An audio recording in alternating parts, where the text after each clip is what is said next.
Entrada 1, 2, 3, smile. Hello people! Ramadan Day 21. 9 days more to go. Gagraduate na rin tayo mga kabayan. Alam ko na hindi na ako yung kulang sa tulog, stress, pressure sa pagkain, araw-araw yung luto. Nakakapagod talaga yung araw-araw, lalo na pagka may bisita. Pero malapit na tayo. Biruin nyo, hindi naman natin pwedeng sabihin sa mga amo na hindi na natin kaya. Nandito tayo sa bansang meron talagang Ramadan season. At nandito tayo para pagsilbihan yung mga amo, lalo na sa mga oras or sa panahon na to. Kaya instead na magko-complain tayo, kesyo pagod, kesyo ganito, hindi lang naman tayo nag-iisa mga kabayan. I-embrace na lang natin at i-enjoy ang ating trabaho. Anyway, ang food ngayon ay spaghetti. So, una kong ginawa dyan, nagmarinate tayo ng chicken breast. Hiniwa natin ng pangpalapad. Hiniwa natin ng manipis and then i-marinate natin yan. Yung green na Pyrex dyan na maliit, para yan kay amo kong lalaki, walang garlic. Kasi nga pag Ramadan, ayaw niya ng mag-garlic na food kasi nga pupunta siya sa masjid. And ayaw niyang mga ngamoy. Yung minarinate natin yan sa garlic, paminta, asin, olive oil, black pepper. Naglagay tayo ng gatas, itlog, naglagay tayo ng paprika. Naglagay din ako ng ginger powder dahil meron. Yung isang Pyrex dyan, pareho lang yan ng laman pero wala yung garlic. Hindi ko na rin nilagyan ng itlog. Nilagyan ko ng kunting gatas. Kunti lang naman, so no need na yung itlog. Tapos, i-marinate muna natin yan. Set aside muna natin. After nyan, inasikaso ko yung sweets. Ang sweets naman ng mga amo kanina ay kunafa. As usual, favorite ng amo kong lalaki. So, gumamit tayo dyan ng akawi cheese. Akawi cheese talaga yung the best na cheese para sa kunafa. Itong akawi cheese na to, masarap to dahil stretchy siya, para siyang mozzarella. Pero kailangan yan, hiwain nyo ng manipis na pa-cubes. And hugasan nyo ng mga 3 or 4 na beses ng hot water para mawala yung kanyang alat. Maalat talaga yan siya, so kailangan hugasan. 2 dapat na fresh cream pero isa lang yung available meron ako pero okay lang yan. Naglagay din tayo ng 2 can ng analog cream or cream in can. Tapos yun, halo-halo na lang. Naglagay ako ng 1 tablespoon ng sugar at half teaspoon ng cardamom powder. Instead, i-dash natin yan mamaya pagkatapos ilagay yung cream. Nilagay ko na, hinalo ko na dun sa cream. Then yung ating katayfi noodles or kunafa dough, naglagay tayo dyan ng butter na melted. 1 stick yung gamit ko. Yung pinaghalo ko dyan na kunafa dough, enough yan sa gagamitin kong baking pan na gagamitin ko. Pero kung malaki, syempre damihan nyo ng kunafa. Mas maganda kasi yung kunafa dough dyan, manipis para crispy. Maganda yung pagkaluto. So, pangit kasi pagkakapalan nyo yan, hindi crispy yung iba. Tapos, yung natira dyan na cream, pwede naman yan ilagay sa freezer or sa fridge. For later naman yan. Or sa susunod na mga kung gusto nilang kunafa ulit. Tapos, cream and then yung the rest ng kunafa dough, nilagay natin sa top. Ganyan lang yan, i-flatten. Madali lang naman yung kunafa. Akala ko nga dati, sobrang hirap nitong gawin. Favorite ko talaga to sa sweets nila dito. Masarap din talaga.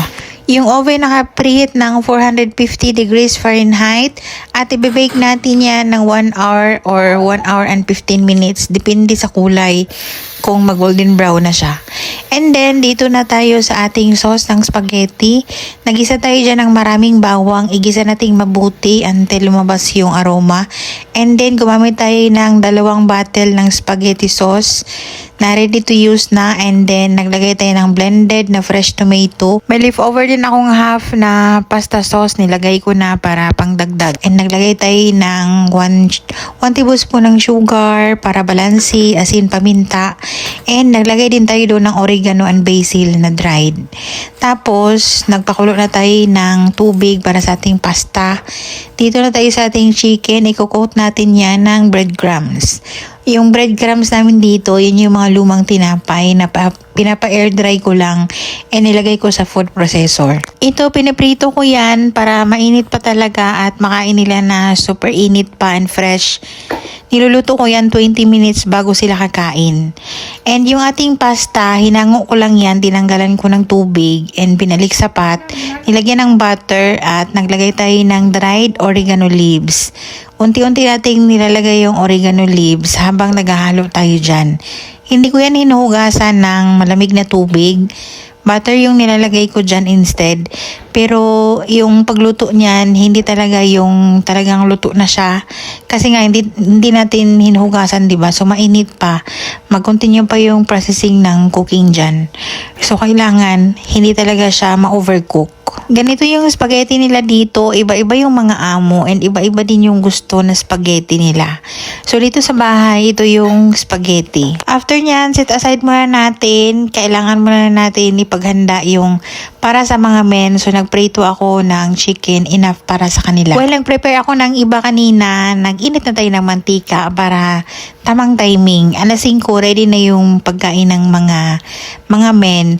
So anyway, sa mga nagtatanong kung sino yung 3 men, may bakanting dito, building na unfinished. So merong 3 workers na doon sila nagstay in. Medyo naawa yung mga amo dahil nagstay in sila oras ng Ramadan. So nag-offer sila na sila yung magbibigay ng food. Luto na rin yung ating spaghetti sauce. So ready na tayo para mag-pack ng kanilang lunch, mag-pack ng kanilang iftar. So ito na yung chicken para sa kanila. Yung mga amo naman, after kong i-prepare to, magprito na rin ako para sa kanila. Nag-boil pala tayo dyan ng broccoli on the side ng spaghetti. Meron talagang kulay.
Tatlong chicken, tatlong hotdog to?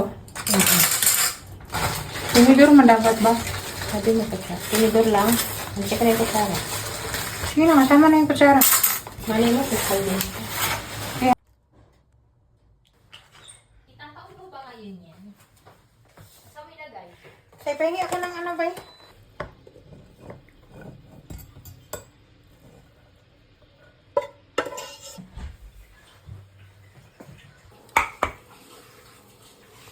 Sa gilid ata ko nila.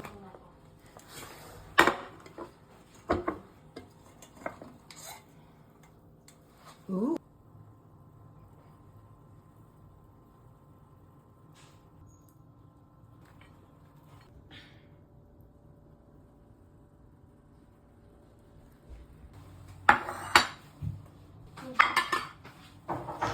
And yung soup pala nila, ito yung soup kahapon, leftover, ininit na lang.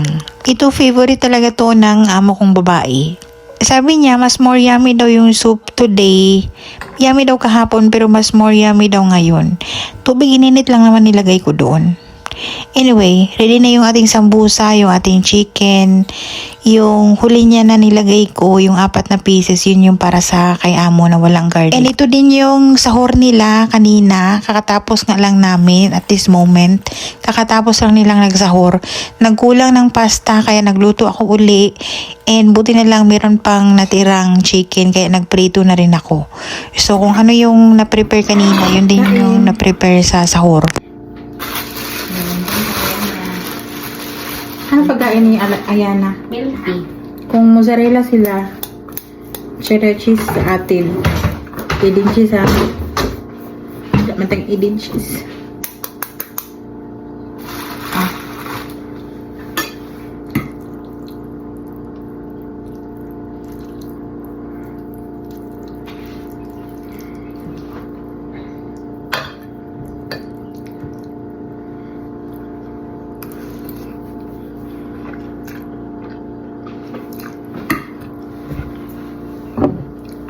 Kain.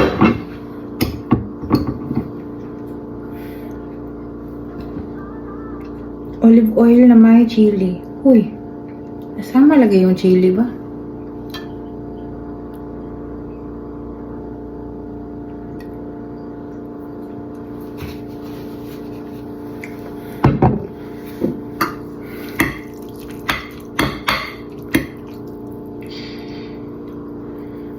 Kain tayo.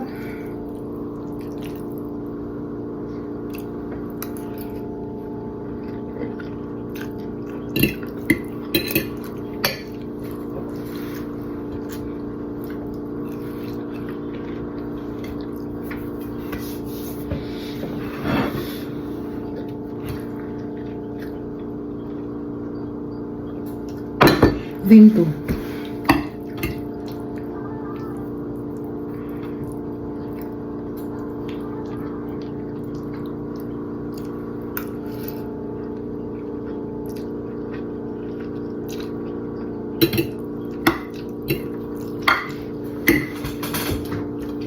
Ano nilagay ni Ate Risa? Cheese. Cheddar.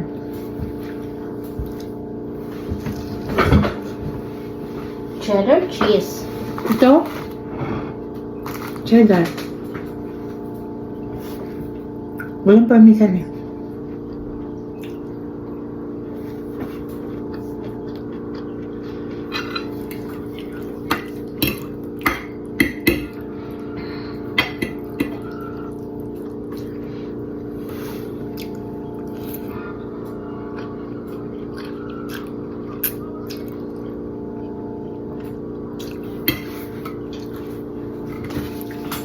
Shout out mga nandyan. Yung sa bote. Olive oil na may chili. Dried chili. Masarap yung pagkaganyan pag pasta.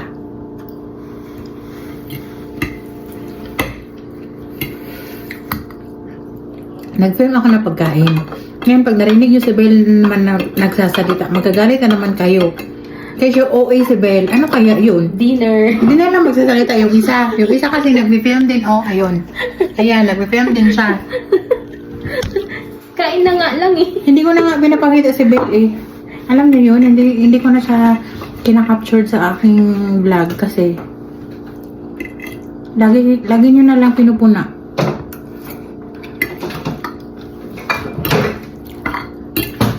Kesyo OA, kesyo ano bang tawag niyo isa? Hindi ko na ano. UFC. Model ako ng UFC. Model. Siyempre, hindi mawawala yung ketchup. Sabihin, puti wala si kulot. Nakita naman, magalit daw sa akin yung mga Italian.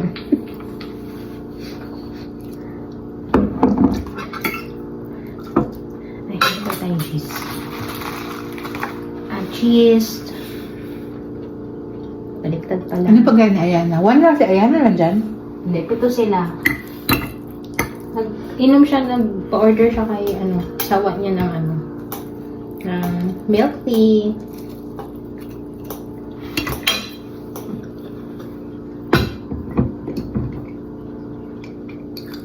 Bang, ha? Parang yung dati. Hindi ko alam ano yung puti. Garlic? Wala. Garlic. Garlic na prito. Baka niluto muna to. No? Kasi tignan mo yung kulay din niya. Mga tayo.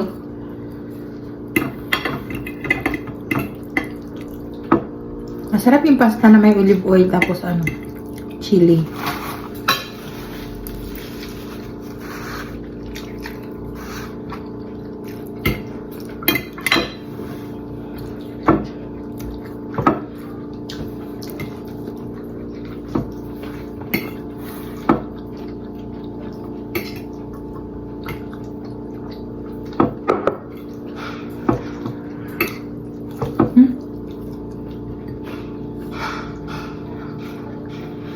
Wala kasi siyang patungan, nandun kay Ayana. Nag-milk tea ako, tapos umorder ng pizza yung asawa niya. Nag-milk tea? Wow!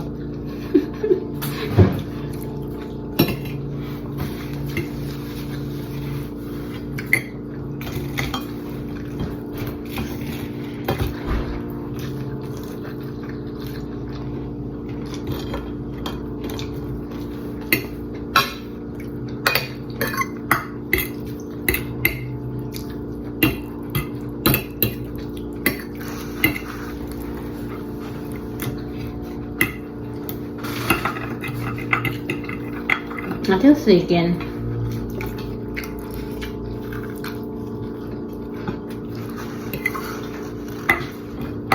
Kain ayan na Skyla.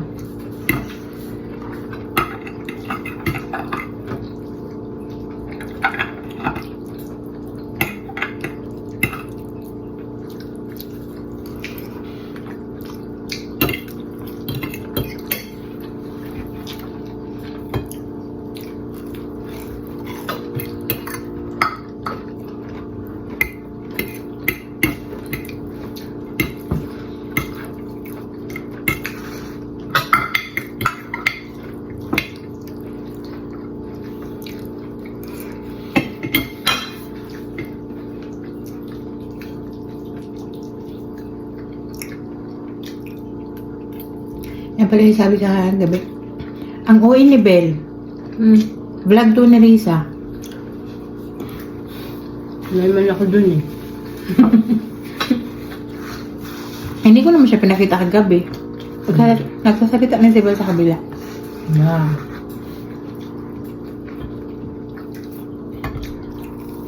Back to Hindi back ko kasi alam. kami. Hindi ko alam bakit ganyan kayo.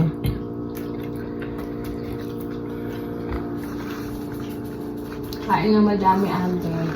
Naghanap siguro ng tulungan delivery rider. Sobrang lakas ng ulan. Malakas ang ulan kanina dito. Nung bago kami magising ng umaga, naramdaman ko malakas yung ulan. Mas basang-basa yung daanan. Ano tayo dito? Nagkukay na naman sila dun. Ano? Kabilang bahay. Ito? Lapit kila Kuya Chris.